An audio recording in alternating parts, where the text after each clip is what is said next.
All right, beautiful people, welcome to the channel. It's your dude Chao here with the new massive seasonal update from Destiny Rising team.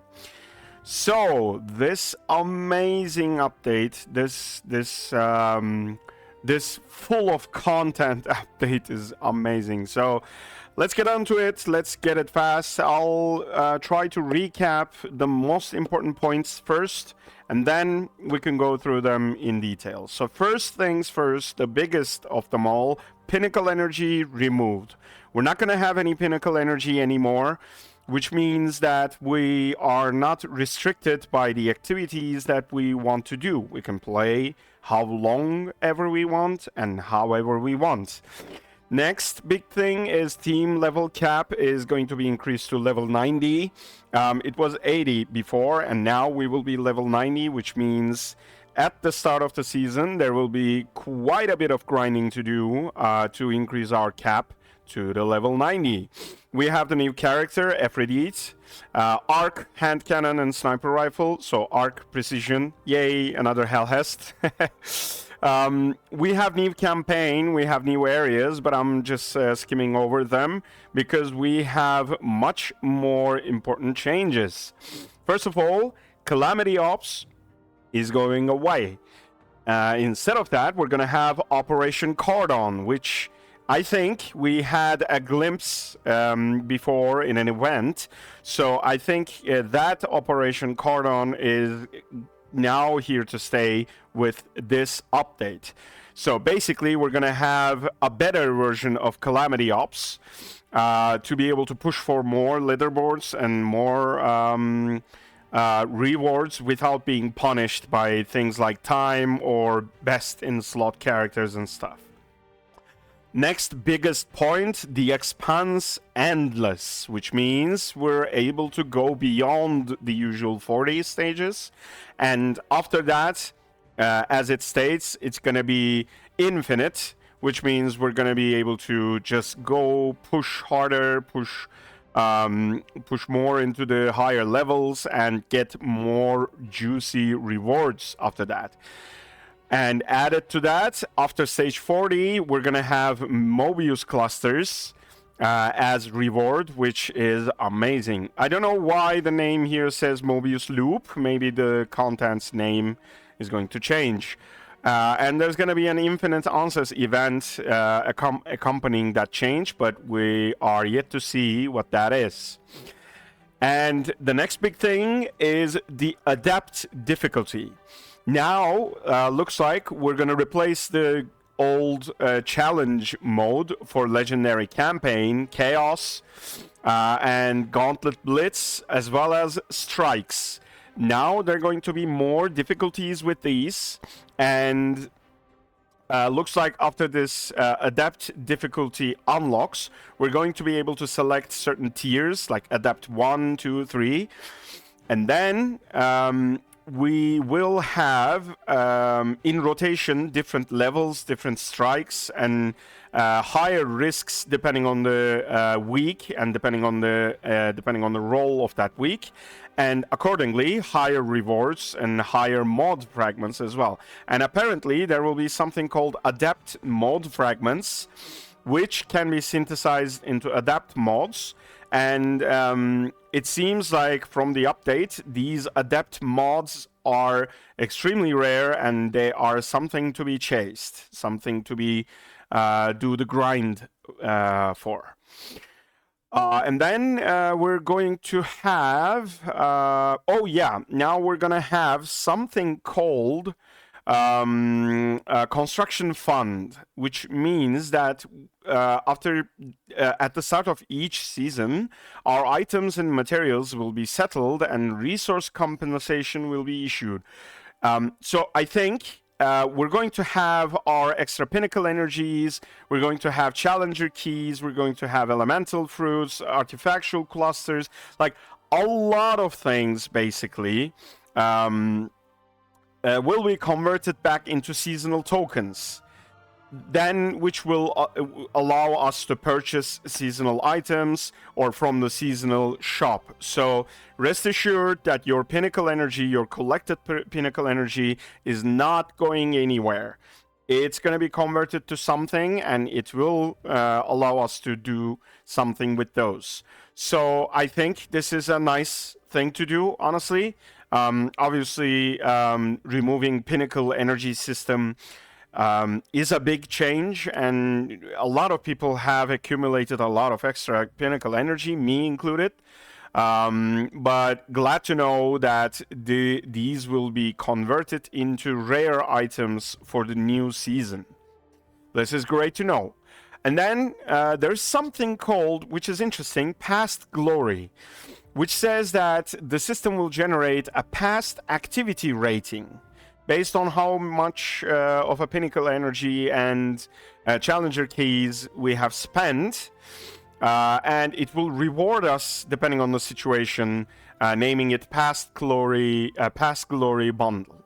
Well, looks like some rewards to be unlocked there.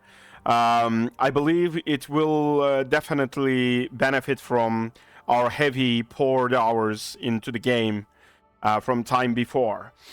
The character unlock system completely changes. You might have seen news like gacha is gone or there's no gacha anymore.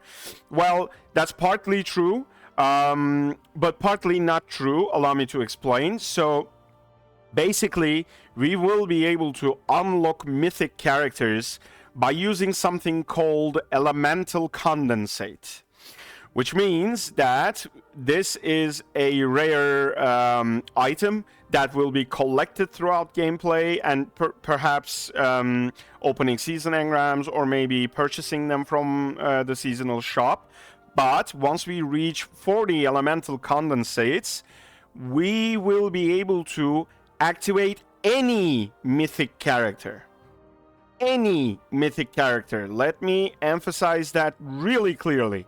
So this means that once we get elemental condensate, we can unlock the previous mythical characters too, unless we're absolutely wrong here. But looks like this update clearly states that any mythic character can be unlocked by this, which means if you haven't unlocked Helhest, Gwyn, Estella, Jaren, Ikora, Caber the Resolute, or any of those characters, basically, you can unlock them now with the elemental condensate items, which is huge, huge. This is practically getting rid of the banners, right? And then this is the part that is half gacha is not gone yet thing. So each character definitely has upgrades, which is the talents from the previous thing.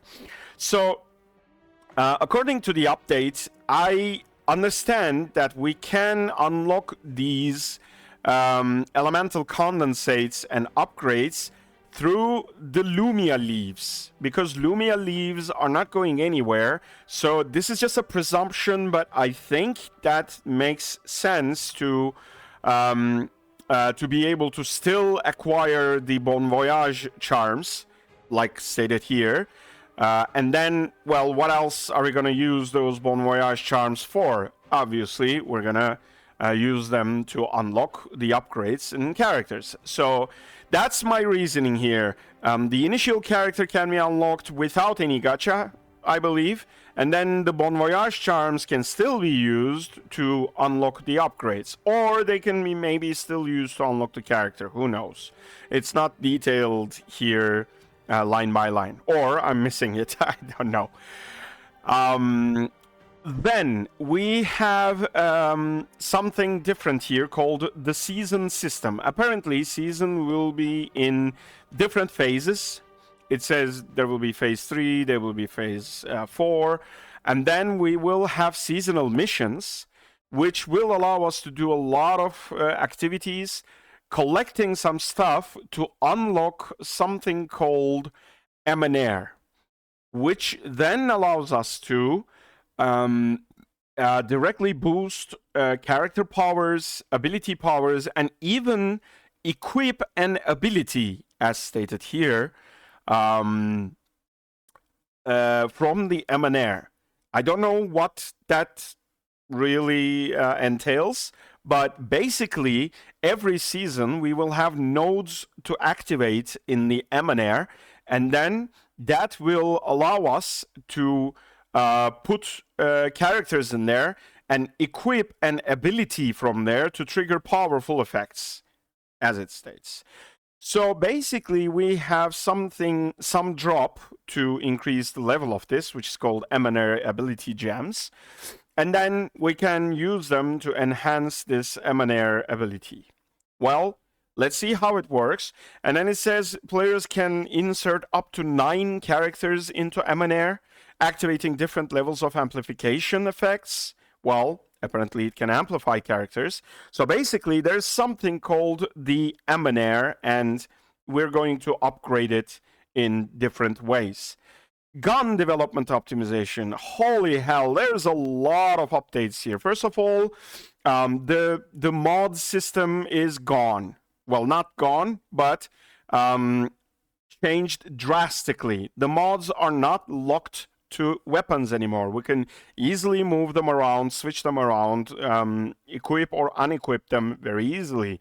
Weapons will have the naturally increased 90 gear level, but now we're not going to have an enhancement system at all. Enhancement system is gone.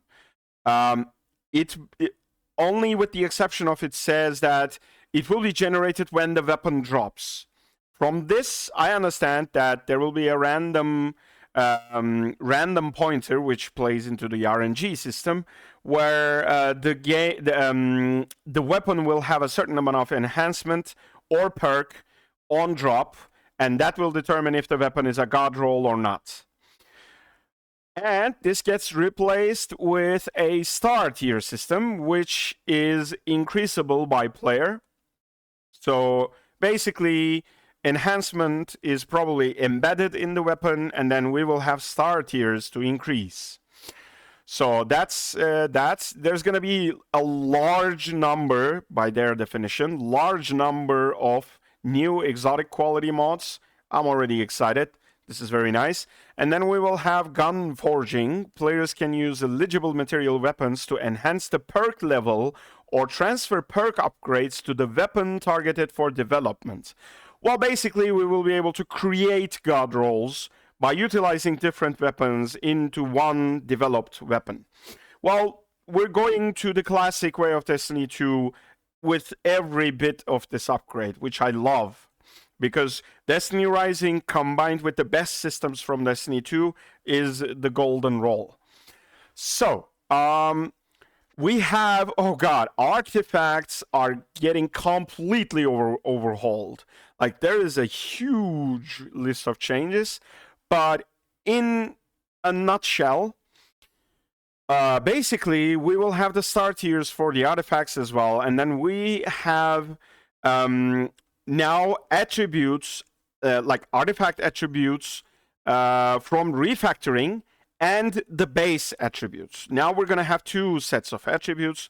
Refactor only affects the refactor attributes, and base attributes are here to stay. So basically, that's the RNG. Basically, you want to get as high base attributes as possible when you grind for the artifacts. One really good point from this huge overhaul is that we're not gonna have elemental artifacts anymore. So any artifact can be equipped by anyone. One caveat is that artifacts can be equipped by only one character at a time, so you cannot equip them simultaneously. But that's just unequipping and equipping again. So, like, I don't think that's just an inconvenience for UX, nothing else. So basically, there's this big split: base attributes and refactor attributes, and we can transfer these to other artifacts, just like the usual attribute transfer functionality we had before. And then also the gear level enhancement system will go away from artifacts. We will need to drop the artifact at a high level. That's the thing here, which I presume is for higher end players anyway. Big news, removed the artifact guild functionality. This is again huge. From this, I understand that artifact guilding is completely gone, which also was stated by elemental fruits are removed from the game. So this is big. Let's see how the balancing changes. Let's see how the existing characters are affected by this. This is huge. Well, there's a lot more changes, but I'm not going to go into too much detail because there's already too many changes. But we have new weapons, as usual, brand new weapons, brand new perks. Now we have 9 different new mythic quality weapons coming up with the new gauntlet activities, new area activities. And then we have the destination unlocks, the Boneyard region, for example. And from the visuals, by the way, we see Callus ornamented doors, Emperor Callus. So I don't know what's going to happen there. And I'm excited for it. I am really excited for it. I loved the Leviathan raid. All right, so there's some important updates for the early progress. There's going to be some changes to the chapter missions and campaign, but I'm not going to go into detail for those. And lastly, we have Till Eternal Death exotic hand cannon added to the battle pass, and we have, I think, 4 more exotic weapons with the new gauntlet. I think it's 4, but I'm not exactly sure. I'll have to check that. But anyway, these are the biggest changes. We have, oh yeah, there we go. 1, 2, 3, 4. Oh no, 3. So we have the Cloud Strike, which is a beloved weapon from Destiny 2. Thunderlord, dude, like Thunderlord is an insane weapon. And then we have the Wardcliff Coil, which can be very useful for Ikora. If Wardcliff Coil comes with Arc element, it will be even better for Ikora. Yeah, these are the changes. So this is beautiful. Looks like there's a lot of changes to the endgame activities. There's a lot of new grind to do. There's a lot of new endless activities to push for. There's like long-term grinds, short-term grinds, and honestly I see almost all of these changes for the better, especially the biggest of them all, Pinnacle Energy Removal. So tune in for the next next update from the team, and I will be doing a video day 1 of this update. So I will be exploring the new things. I will be talking about them and try to understand the exact changes. We will go through artifacts. We will go through heroes. We will go through the new stuff. So bear with me on day 1 of this huge new update. Season 4, Season of Wishes for you, everybody. Well, thanks for watching. Let me do the due diligence. Please hit that subscribe button over there. Like, you know, little animated thingy. Play around with it. Please go ahead and subscribe. Every subscription helps me. I love to try to grow the channel. I love that Destiny Rising team is taking the initiative. They're listening to us. They're listening to the players. This is an amazing thing. So tune in for the next video. See you then. Bye.